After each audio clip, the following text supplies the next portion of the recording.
Hey guys, so welcome back to another video. We are gonna run one of my favorites. This one's Tornado Corners version 2. I like to use this one. I do want to do a stress test to show you what kind of resiliency this strategy has. I typically stack this with other strategies, but I just want to do a stress test and figure out kind of the resiliency. I'm going to have a grade. I know I haven't been putting grades on these. That's going to be at the end. It's going to be a detailed grade on how this runs and the performance and everything. I know many of you guys have brought up, questions about how the configurations are working.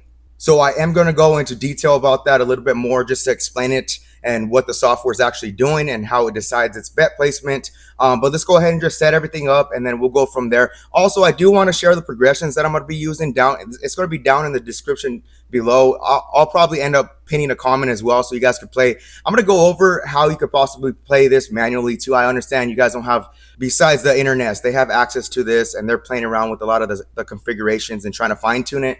But I can show you a manual way as well. Like if you decide you like this and you think there's something behind it, so you could try to play it manually by yourself. Of course, you can't do the calculations. No human can. I'm not saying you specifically. I can't either. But let's just go ahead and set up the configurations and let's start the test. So we are going to Tornado Corners. Let's pull up the configuration screen. I'm going to set this up. And once I set all these up, so I've done lots of testing with this one. I like this, one of my personal favorites, because there's like some overlapping jackpot numbers and they just boost, right? There's a lot of safety measures and parameters in here. I'll discuss in a little bit. Let me just set everything up. You can see one of them's that recent bias.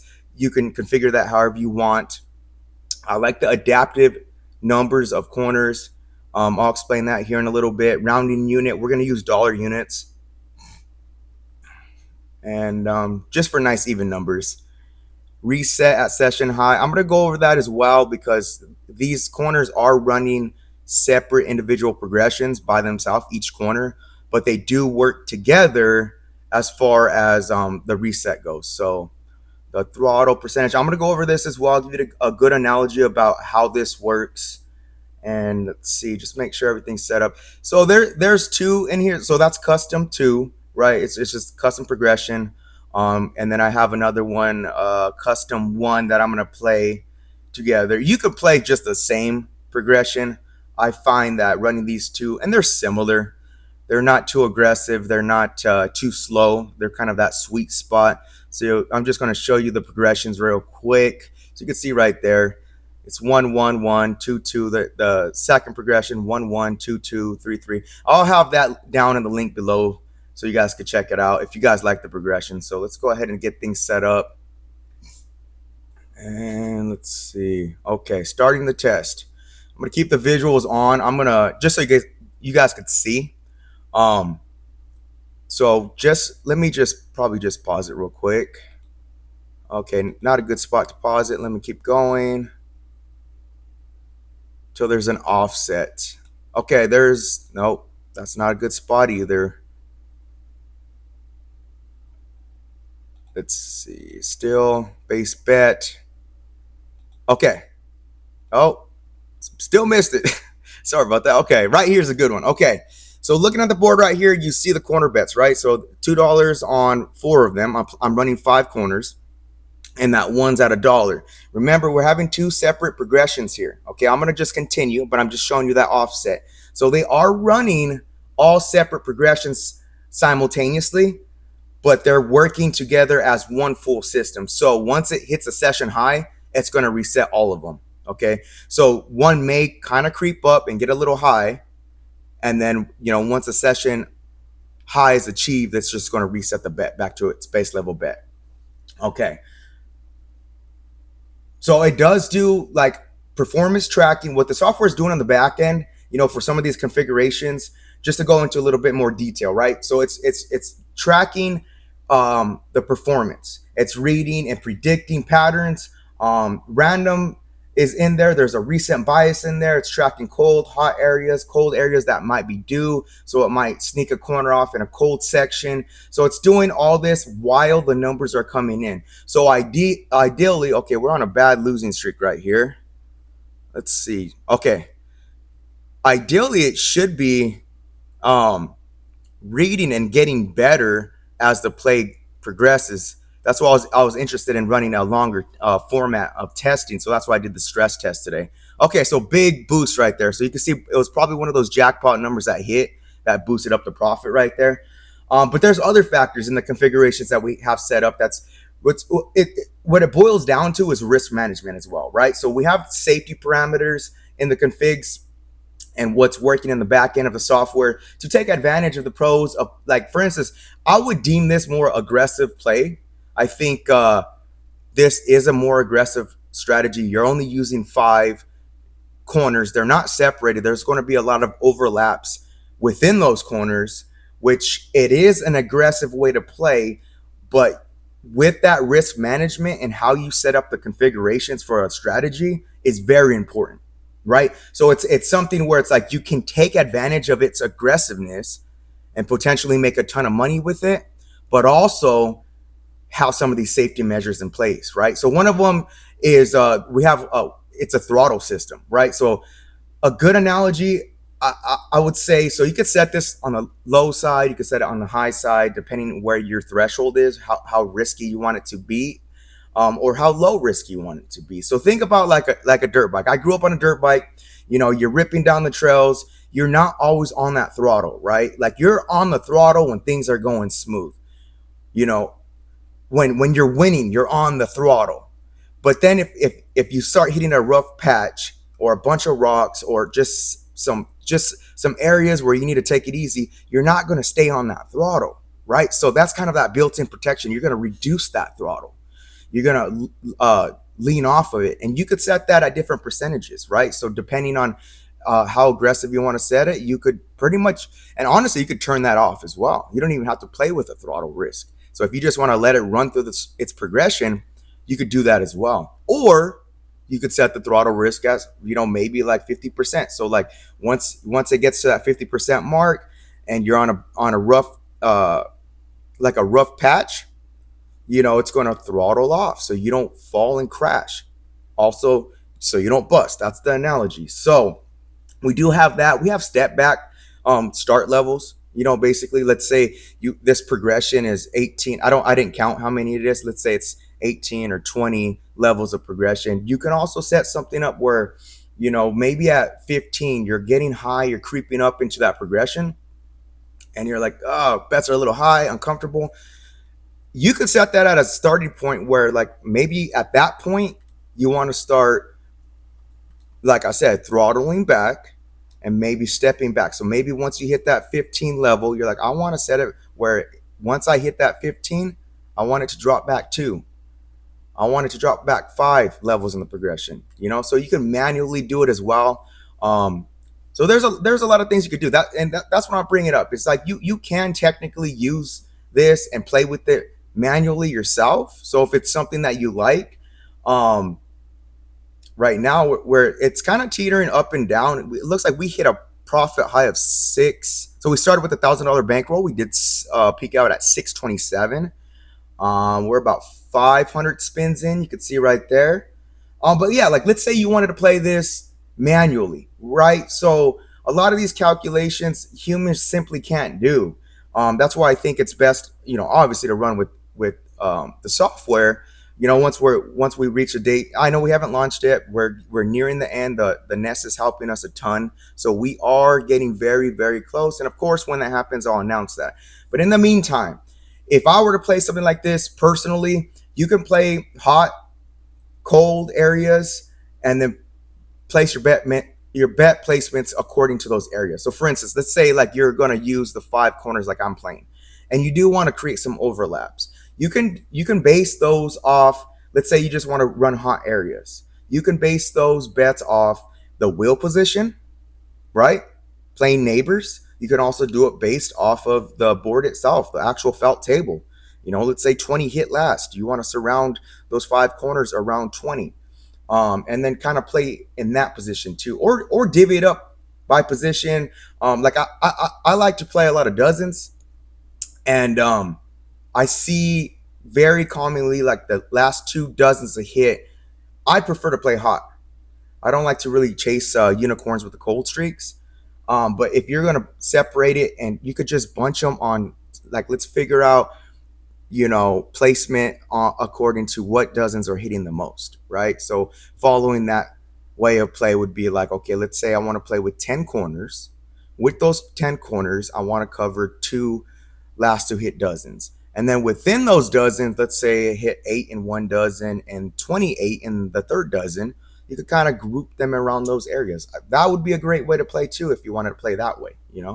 All right, so we are jumping high in profit. So we did peak out at plus 1,229. Very interesting, because we did, like I said, we went through that rough patch early on. It was teetering up and down since then, but that throttle seemed like it got us through that rough patch, and we are in a high right now. And obviously, like, it would be difficult to like have each corner on their own separate progressions. That'd be tough to follow, especially when you add more than like five. It might be hard to do with two or three. So that's, you could just run it all together. You could also do like a simple d'Alembert with it, just going up on losses. Maybe after two consecutive losses go up. You could do it that way. You could go up losses, down wins. Play however you want. But yeah, I mean, just to give you a little story, like, I've seen people play in the casino. Like, okay, one time I was in the casino, seeing these two guys walking by me. Right, there was one empty roulette, because I play stadium roulette a lot. There was one empty machine right there to the right of me. It's right there on the corner. They're walking by. One guy stops. He looks at it for a quick second, and then he pulls out $100, puts $100 bill in there, and then, I kid you not, 3 or 4 spins and he was up. This is what happened in the sequence. He got $100, and I was peeking over. I like to see if other people are playing a cool strategy that maybe I can spitball with them. But he wasn't. He was literally just using groupings. He would just pick. I think he was using dollar bets, and he was just bunching up a bunch of overlapping areas. Like, he was just playing little sections, and then it would miss, and then one he hit. Well, end up he was down, and then the last hit he ended up making like $500 or $600. Right, he put $100 bill in there, and he just got lucky. He must have hit one of those overstacked numbers, right? So if he was playing a bunch of just random grouping, hit that number, and I don't know what it was exactly, but it was around $500 or $600 in profit. And he did the smart move, and the smart move was he simply checked out, got that ticket, and he was out the door. So it looked like, no strategy, but maybe there's a strategy behind that too. That randomness factor. I've seen that a handful of times before. Not that I would personally play that, but I have seen people use that in the past, and it's like, man, are they just, I know some people are lucky. I get that. Like my parents, they love going to casinos. My pops, that dude, I don't know. They like to play the slots. I feel like slots, I know their strategy playing slots. I'm not going to poo poo them, because you can hit big and I see the attraction. I just feel like they're all timed, and you really have no control over that. You don't know when they're going to hit.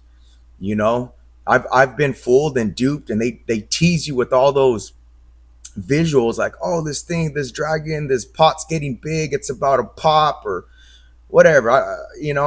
It. I have won some money playing slots before. I just don't see I don't see it as, there's no real strategy to it. That's why I've always been attracted to roulette, because you can play with strategy. Okay, so test done. You can see I'm gonna just show you right here. So we're gonna go over. So we got 366 wins against 633 losses. I'm showing you the end of the session. Let me just pull up the screen. I'm gonna show you on the screen right now a better visual. So let's go over the stats. Let's see what happened. Now let's talk about the grade. Okay, so this was the stress test, and this is the stress test grade. So, okay, spin count. It did survive the full test. I think this is like the ultimate test, right? If something can survive this long, I mean, that shows its resiliency. So it did survive all 1,000. So that survived 100%. The win-loss. This is interesting, right? This is interesting because the loss I mean, excuse me, the wins are about half of the losses. So we have way more losses in those 1,000 spins than we have wins. You can see we maxed out at a profit high of plus, right? So we started with $1,000 bankroll. We ended plus $1,505. The max down draw, this is how much of that $1,000 bankroll we use. It did dip kind of low, right? So again, it did go through that rough patch, and it used $690 into the bankroll. We did actually end the session at 1,364. Interesting, right? So we started with $1,000. Okay, so profit. So this is the ROI percentage. This is based off the high, and it made a gain of plus 151% ROI. So based off that $1,000 bankroll, the recovery. So I'm starting to rate the recovery as well, because some of them, like I've mentioned in some of my other videos, some require a little leash to come back. So of course this one was giving it a full 1,000 spin count, so we gave it full leash pretty much. And I give it an A plus because we did dip down minus 690 into the bankroll, but it not just came back, but it came back and it hit a massive profit. Risk rating, you can bend those odds and the risk in your favor. So one thing I talk about is how to refactor bankrolls, something that I practice all the time because I don't want to risk losing my entire bankroll. Okay. So I do shorten that leash a little bit. If you're interested, I do have a link in the description down below that goes into further detail and really paints out like literally how the pros make a living doing this. Right. And it's not an exciting video, but it gives you the secret sauce, right? That magic juice, man. It really breaks down, and I break down step by step how they leverage compound interest, how they bend the odds into their favor and minimize losses, maximize win percent, but also bankroll protection. So if you're interested, description below will have that link. So go ahead and check it out. I'm giving it out absolutely free, guys. So the risk rating, of course, it's probably like a medium high if you're going to run it through using a full bankroll. You could cap out on the high side with it. Again, if you want to reduce that volatility, you could always check out that video. There's a tutorial on it, and it just basically, shortens that leash so you can reduce that volatility. Okay.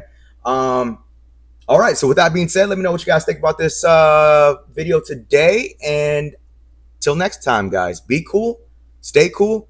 Peace.